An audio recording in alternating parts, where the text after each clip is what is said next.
Hi, this is Jeff from Airstream Nerds, and I've done some more stuff to my Bronco. When I get back, I'm going to show you what I've done.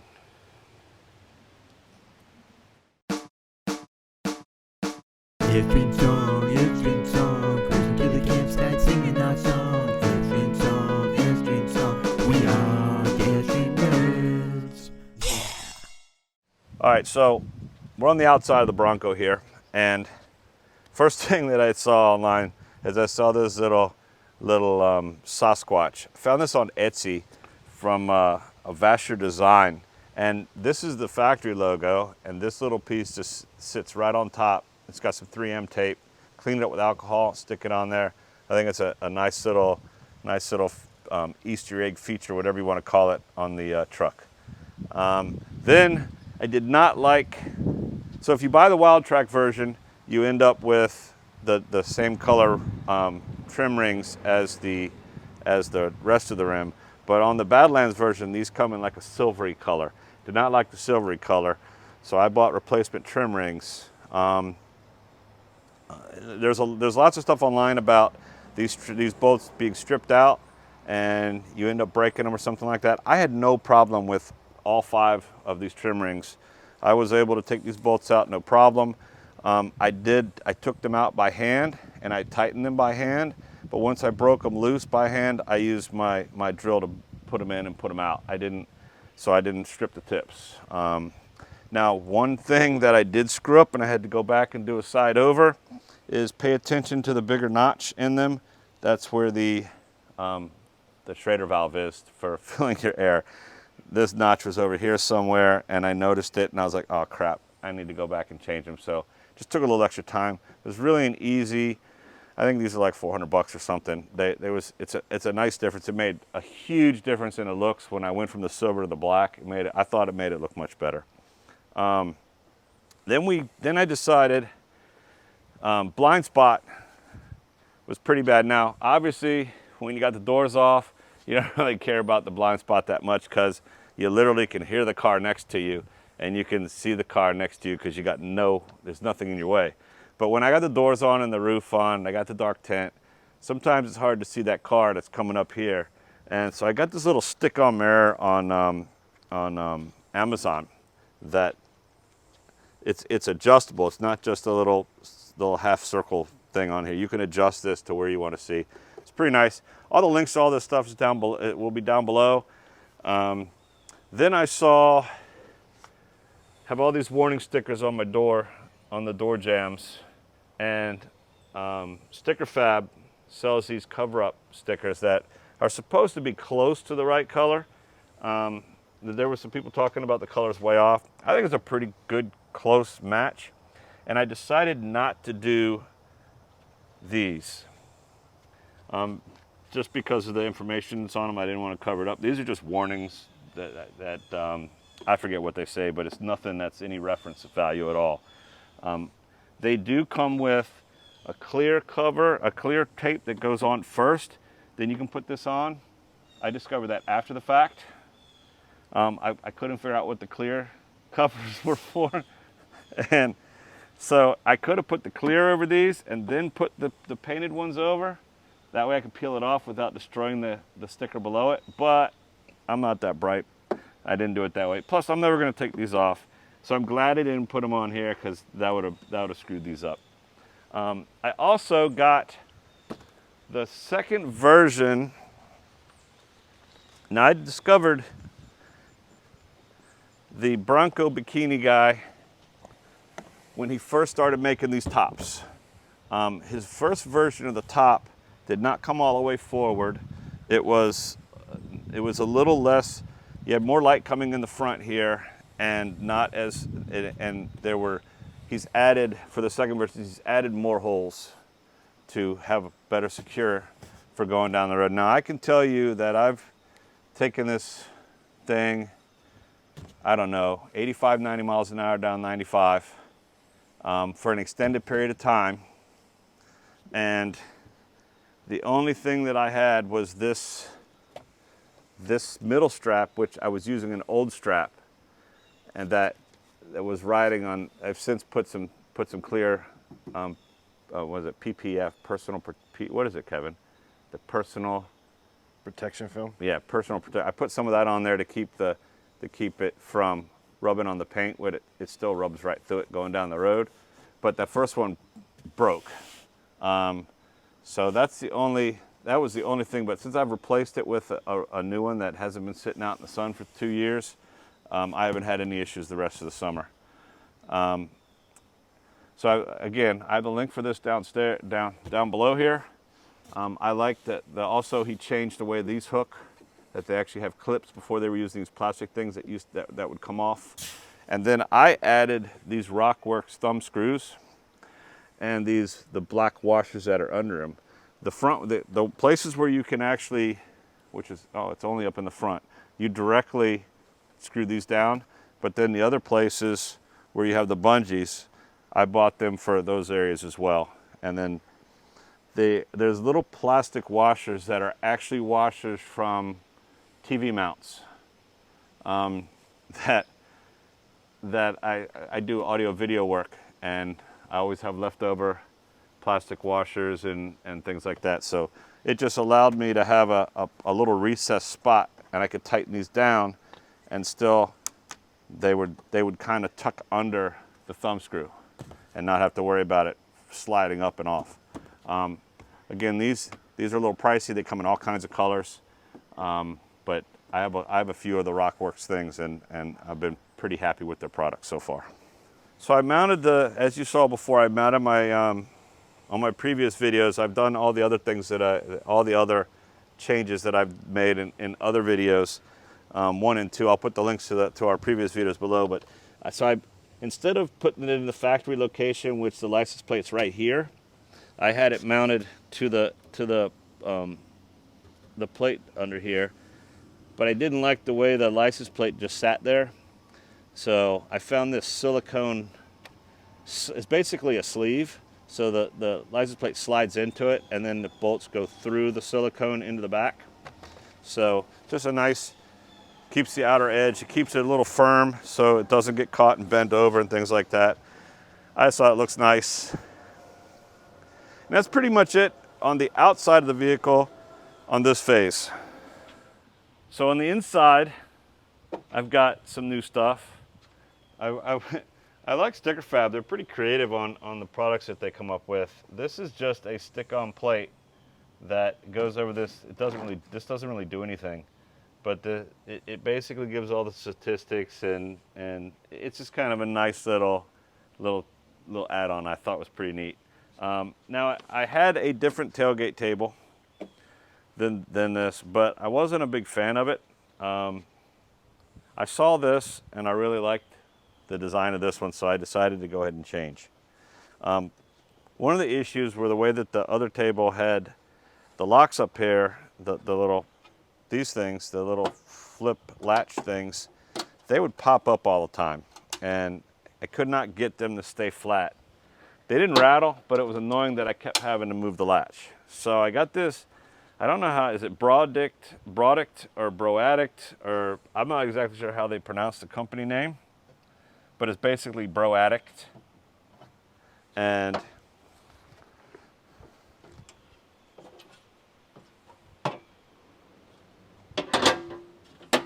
it's pretty easy. You have a shelf there, and then if you need a little bit extra, that shelf comes out. So I think this is a nice design. It's a little bit more workspace than I had before. I've used it a few times for stuff, but I like the table, and it's been super quiet. I haven't heard any noise from it driving down the road. You just fold everything back. It's got obviously you can see it's got the nice Molly slots in it for my bags, which I've went over in a previous video. Now let's move around towards the front. So not a big change, but I replaced the light brackets that I originally bought for these, because on this side I wanted the light a little bit farther away from the antenna. It was pretty much in line with the antenna, and I wanted it out a little bit more. So I got these brackets and replaced them. Took, you know, it's just 2 bolts. Took just a couple of minutes to replace them and line everything back up. But to me, it's made a difference on having them offset as opposed to straight on. All right, let's talk about the big change to the Bronco, and then we'll go on in the driver's seat, passenger seat, the stuff I've done up there. So, as you all know, anybody that's had their top off, that there is no security in the top of this. That you literally, it's just like a pickup truck bed, although you can access the whole vehicle. So I originally bought a basket that's in either part 1 or part 2 that I had to take off because it attached here. So anytime I took the roof on or off, I literally would have to take the basket out of the vehicle, put the top on, and then it was a giant pain in the butt. So that was the first part. So I went ahead and I noticed that the same company that made the other basket that I bought sold this one. I think this one was made for soft tops because they don't have as much access to this infrastructure over here, so it bolts to the roll bar. But by bolting it to the roll bar, it eliminates the plate there, the plates on the sides, and it also keeps, so I can just leave this on 24/7. But with both baskets, you could literally still reach in and grab a shopping bag or something. So there was no security back here. And online, there's nothing. You can buy the full cage for the back where it's completely enclosed, all 4 sides, top, bottom, left, you know.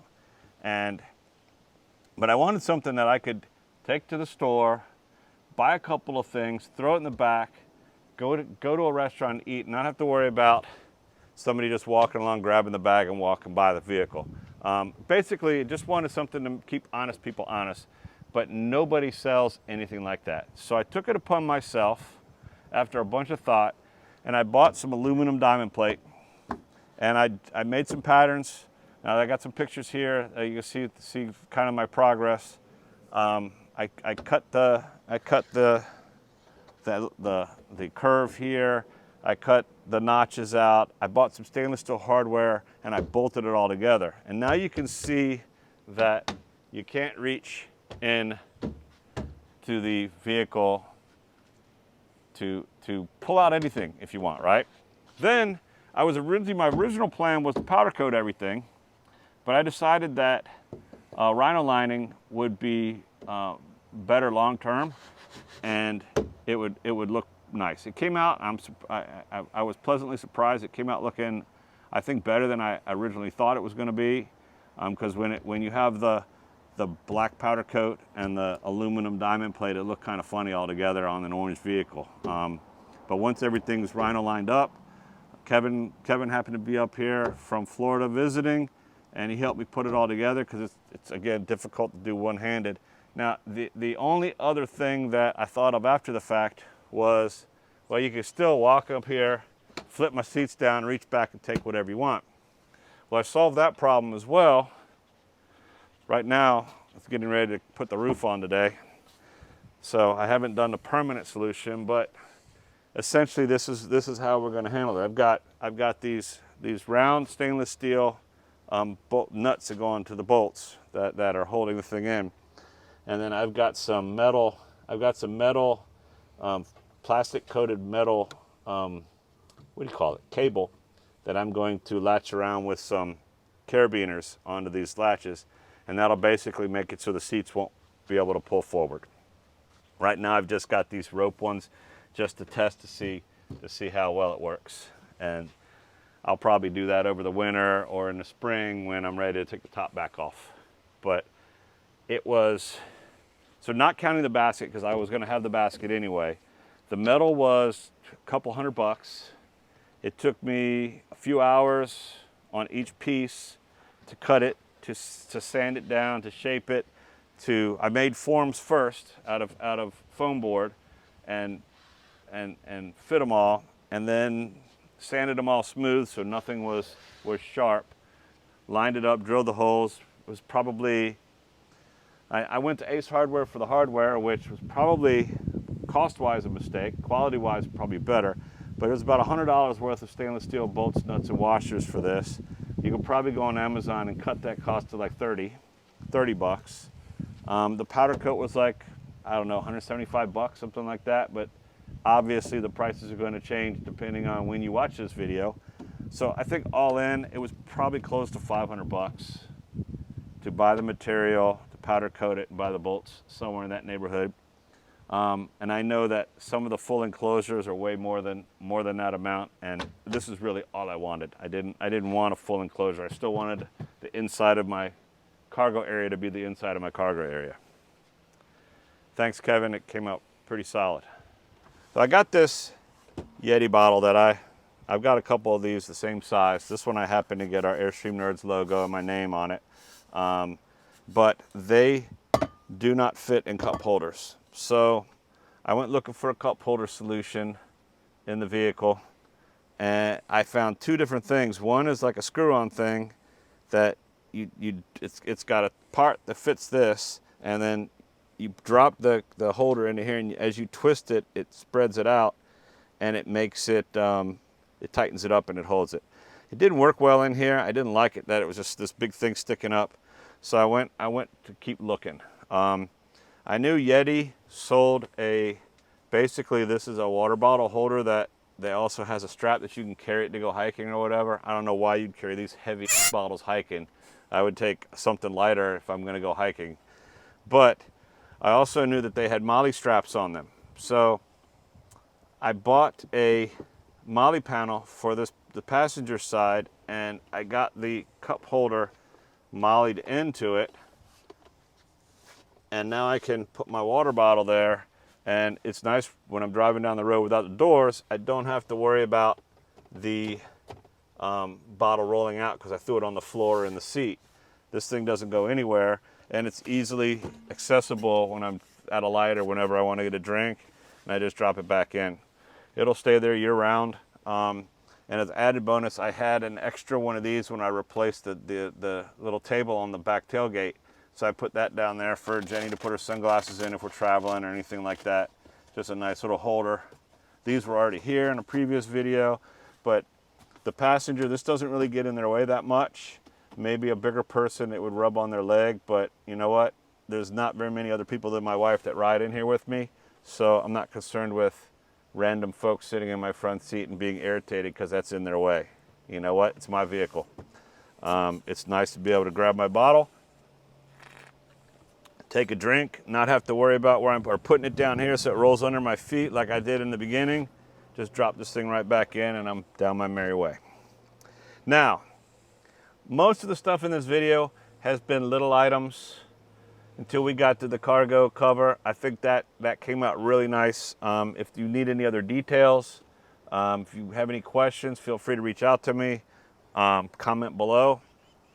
But I also, so I originally decided to start doing the car stereo, but I love this humongous screen we have. So I was not gonna mess with, not to mention that you've got all your controls built into the screen. So I wasn't about to change the head unit at all. So originally I was just gonna upgrade the actual factory speakers, which were paper, junk paper speakers. And I did that, and I changed the speaker pods in the back to the 6.5-inch ones, as you saw in a previous video. And everything was like pretty decent, but I still didn't have the low frequency, the bass when I'm driving down the road. And not like teenager bass, but when I'm driving down the road and I'm listening to a song at say 6 or 7 or 8, I want to be able to hear the bass. And you really couldn't hear the bass in the factory vehicle until you turn the thing up to like 12 or 14 or 15. But then the bass is there, but you can't have a conversation while you're driving down the road. So I decided to bite the bullet, and I took my Bronco down to my friends down at Extreme Audio, and I talked to Brian down there, And I told him, okay, we're gonna do a sub, we're gonna do amps, we're gonna do a DSP. And we're also going to replace the speakers in the footwells with some mid-bass speakers. So that would help fill the lower frequencies in the front of the vehicle and the back. So that was the plan. So went down there, and I'm not gonna tell you how much it was because it was a lot, and it was probably, I don't need you guys commenting down below how I'm wasteful, and I could have done it for a lot cheaper if I did this brand or this piece or that, whatever. I think I paid a fair price for what I got. I did price out the pieces, and I got a fair price. Those guys down at Airstream have done so much work for me over the years. They're awesome.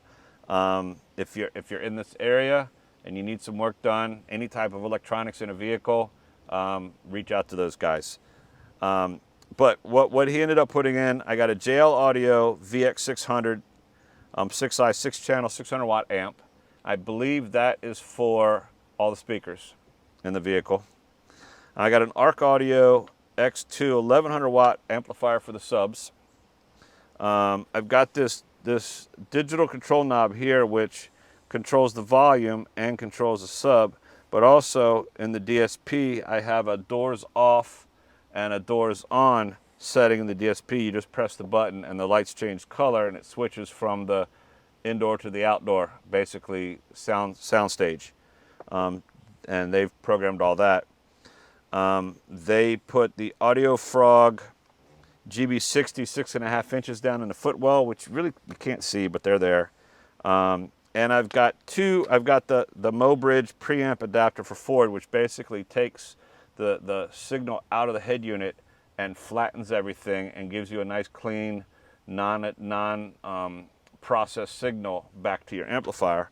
And then he put in two JL Audio 12-inch shallow mount subs in a custom sub box. Now, as I'm going to pick this thing up, I dropped it off. He had it for a week. He messaged me and he said, hey, I got a little Easter egg that I added to your sub. I just wanted to, surprise you with it. So I'm like, what are you talking about? So I get there to pick it up. And this is the subwoofer right here. It's also coated with the same liner. And he made this acrylic inlay, which is the logo for the Badlands. But he's added my Airstream and my Raptor on that side. And he added the Bronco on that side. So I was like, wow, that's pretty damn impressive. That was a cool, since I've got all these other little things that I've added with the Sasquatch and the Bronco. I thought that was a nice little touch. Now, I don't know, this Pelican's 1500 case I bought just basically to put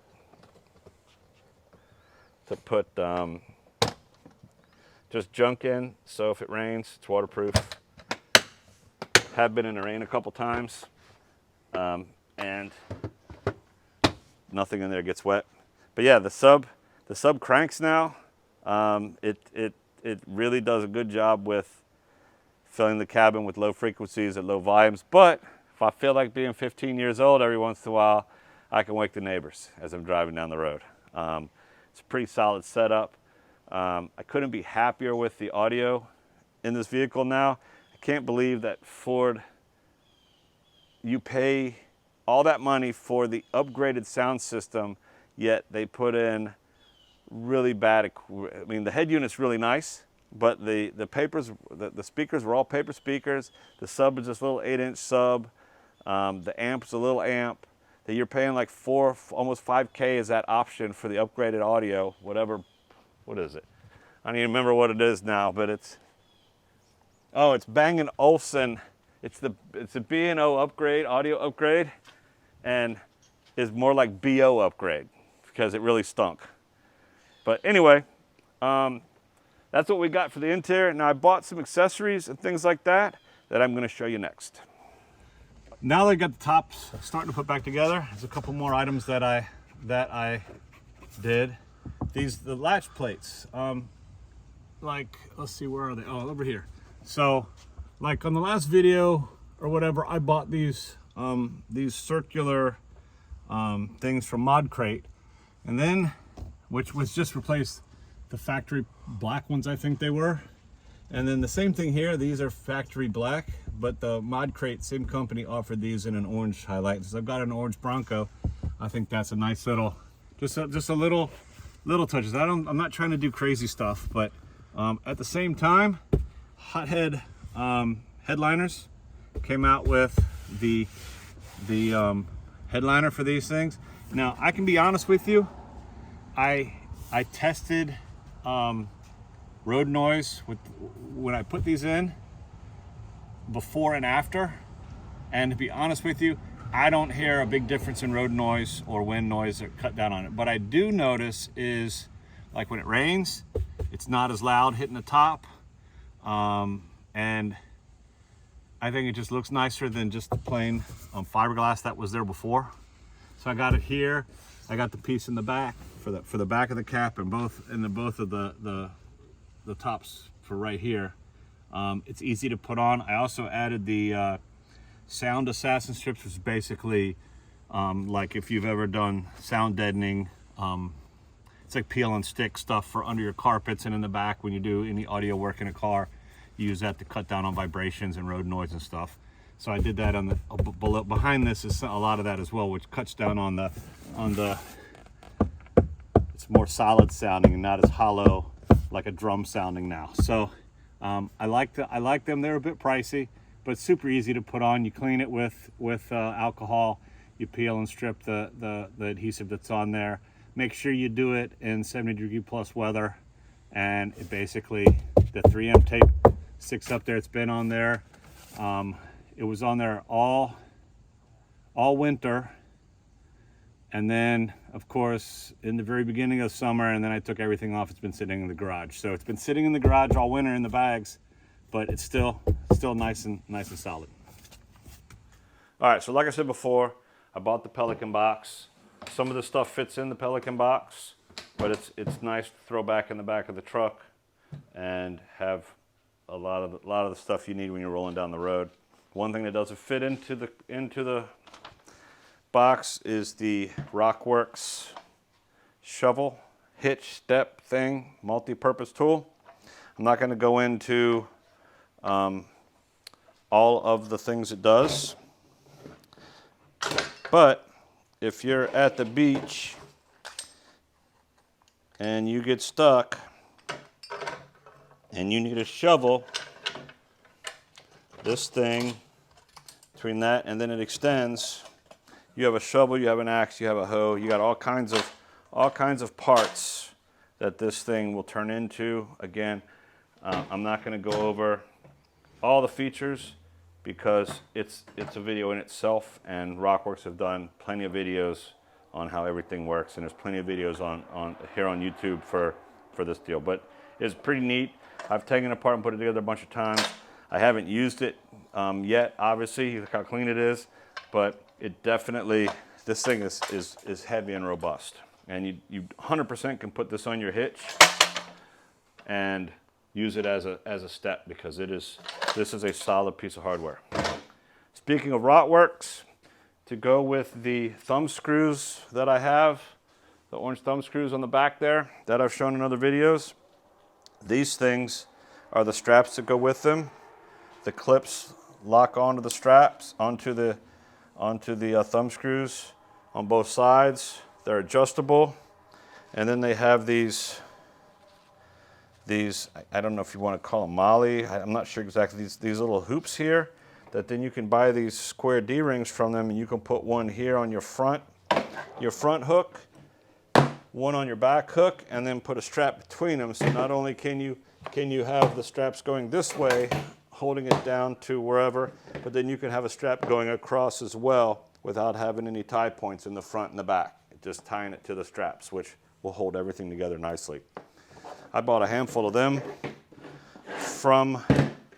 and they come with the bungee that you can, when you're done with them, you fold them all back up, and the bungee holds them on each end, has the bungee attached so they stay together. You don't have this big pile of straps like everybody does somewhere in their house. They have a drawer or a box full of straps that are all tangled together. So that is all from Rockworkx. Again, I'll have all the links below. I bought this giant rain bag on Amazon. It's by a company, Malo. I believe it's Hawaiian, not sure, but that sounds like a Hawaiian word. It is basically a gigantic dry bag. In the summertime, I generally leave the top and the doors off, and I leave it in the garage, so I don't have to worry about rain. I only drive it when it's not gonna rain. But if we're ever going somewhere like a day trip and there is a small chance of rain, we have clothes or we have cameras or whatever we're bringing with us, we could throw this in the bag, throw it in the back, and if it rains on it, everything, it's big enough that basically it's like the whole trunk is now protected. If I'm in my garage, I'm not in the garage, I also bought a rain cover. I have not used it yet, but it is a nice thick nylon that essentially, and it's got straps that strap down on the wheel wells, and it basically is a, what do you call these things, Kevin? It's not like, I guess, a tonneau cover for the open areas of your vehicle. It doesn't like cover the hood, it doesn't cover it just covers down the sides. It covers the cockpit area, the cab area. So I literally, if I needed to use this space for something, I could pull it out in the driveway, put the cover on it, and it could rain on it. And then, even though the inside of the vehicle is waterproof, water still fills up in nooks and crannies, and then you got to dry it all out. A big culprit is where the jack and stuff is. If it rains a lot, on the tonneau cover that I have, and if it's happened before at work where it fills up in the middle, I push it towards the back, and then it fills up that jack space. There's no hole in the jack space. And then if you don't know that, I've seen pictures on YouTube or on the internet where that area people forgot that it doesn't drain, and all the stuff in there is all rusted. So when they go to use it. So even though everything in there, it's been rained on lots of times and it looks brand new still, it definitely, you got to dry it out. So I got the cover for that. I just haven't had the opportunity to use it. Couple little things. We go to the beach a lot, and we go on the four-wheel drive beach. So I bought, airing down is kind of a pain, takes a minute. So I bought these Mean Mother deflators. You set them for the PSI you want.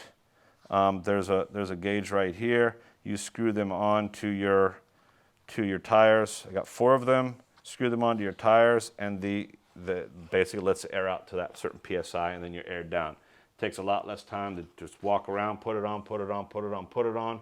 Pretty much by the time you put the 4th one on, you can take a couple deep breaths and then take them back off. So it does a pretty quick job of deflating them. And had recently a guy at work got a flat tire. Nobody had a pump, nobody had a repair kit. So I decided that I was going to be prepared next time. So I bought a repair kit, Boulder Tools repair kit that'll allow me, it's got plugs and all the tools you need to do patch kits. I forget why I picked this one specifically. I think it had, let me see. Yeah, I think maybe because it came with a nice pouch. I don't know. I'm a sucker for bags and stuff, as you can kind of tell here, and all my other things. Everything's got a little pouch or bag. I'm kind of that wired that way. Let's see. Stickers. Y'all know that my daughter makes stickers for the Bronco, the Easter egg stickers. I appreciate you guys going out and buying stickers from her Etsy page. This is a new sticker that she has created that, as you can see the picture here, this was intended to go above the Bronco sign above the glove box and attached to the front of the dashboard. When you attach it, it looks really nice. It looks really cool because it's kind of a matte finish on the matte finish, so it hides away. The problem is it's all these points are part of the sticker. And when you wipe off your dash, it catches on it. But the sticker is still cool, and I think it would look good on glass. So if anybody's looking for this sticker or any other Bronco stickers, I mean, I've got the Easter egg stickers, I've got the foot sticker. There's a whole bunch of different stickers that she's put on my truck that she creates in her store. The name of her Etsy store is Crafty Up in Here. Check it out. Last but not least, last video I showed you my rolling jack for my top. Now that makes it so I can take on and off the top super easy all by myself. I take the top, I throw the T-tops or whatever you want to call them, the removable parts in the bags on top of it for the whole summer. It sits here in my garage, no problem. When it's time for me to put it back on, which will be in a few minutes, I can roll it back out and drop it on there without any hand or any help. The only issue that I had last year was with my doors. I took the doors off of my Bronco, put them in their bags, and I kind of just stacked them. Not really stacked them, but just leaned them up in the garage. As you can see, my garage, I don't have a lot of wall space to use some sort of wall hanging type of deal. And I had seen a cart.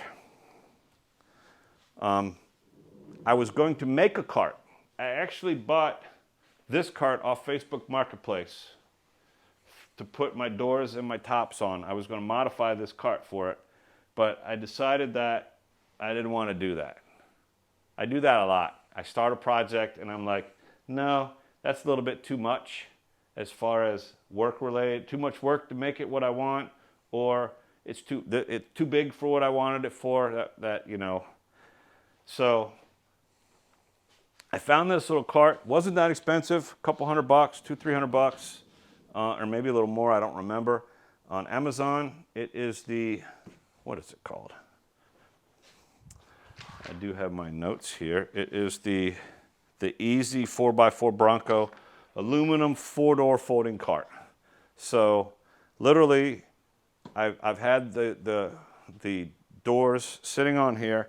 Now I have the covers slid on, but the doors are hanging by the hinges on the hooks. So you don't have to put the covers on, but I figure it's going to be in my garage. Things rub up against it and everything. Those hooks are bolted to the side, and the doors just hang on them, and they sit on the carpeted, you can see it from in the top here, they sit flat on the carpeted base. So I got all 4 of the doors in here, in their bags, it's on the cart. Oh, there they are. I knew I had them somewhere. We'll go over these in a second. Thanks, We were looking for those this morning. Yeah, looking for them for a minute. So when this is all done, I can roll this right out to the car before I would come get one door. So I can roll this out into my driveway, take off one door at a time, put it on, super easy. When I'm done, I roll it into the garage, put it where I want it. If like it's in my way, I can move it to that side of the garage and then do whatever I need to do over here. But it's real nice to have the doors all on a cart that rolls super easy and goes where I want it. And the carts, the wheels on here are kind of like the IKEA carts, if you've ever been to IKEA, where they have all four tires rotate, which sucks when you're trying to push a cart in IKEA because it kind of wants to go where it wants because you don't have 2 tires that are going one way. It all goes sideways. It works when you're only in a small space to be able to not have to drag it because the wheels rotate whichever way you want. But I love the cart. When it's all done and the door's off, it folds up and it's basically just a little compact, like a little hand dolly size. You just put it in a corner in the garage when you're not using it. Super solid. Now, we were looking for these. These aren't the greatest thing ever, but they're little silicone baskets that I put on the interior in the wintertime. We can put our phone cords and stuff in, and they just clip on the plastic here. So you put them up here and they clip. I don't put them on here in the summertime because if it does rain, they'll fill up with water. So I unsnap them, and when I put the hard top on, I'll snap these back up. And also in the summertime, you can't get in them because of cop. But when the hard top's on, you've got space to reach in there, and one goes on each side. So I can put my phone cable in here. She can put her phone cable in there. I mean, it's wireless CarPlay, so I don't need the phone cable very often, but occasionally I do. And when I'm driving down the road, I don't want to be digging in my dig on a glove box looking for my cable when I can just grab it and plug it in. So these are nice little silicone. They've held up pretty good. I did think about drilling holes in them, so if it did rain, they wouldn't fill, but I still couldn't solve the problem of reaching into them. Good call. Well, that's it for this round. I believe this is the last round of, I don't have any like in the back of my head projects that I'm gonna do this someday to the Bronco. I think I'm pretty much done. There may be some odds and ends, small things that I'm gonna do from time to time, but nothing that I think that I'll need to post a video. If you guys have anything that you've done that I might like, post it down below.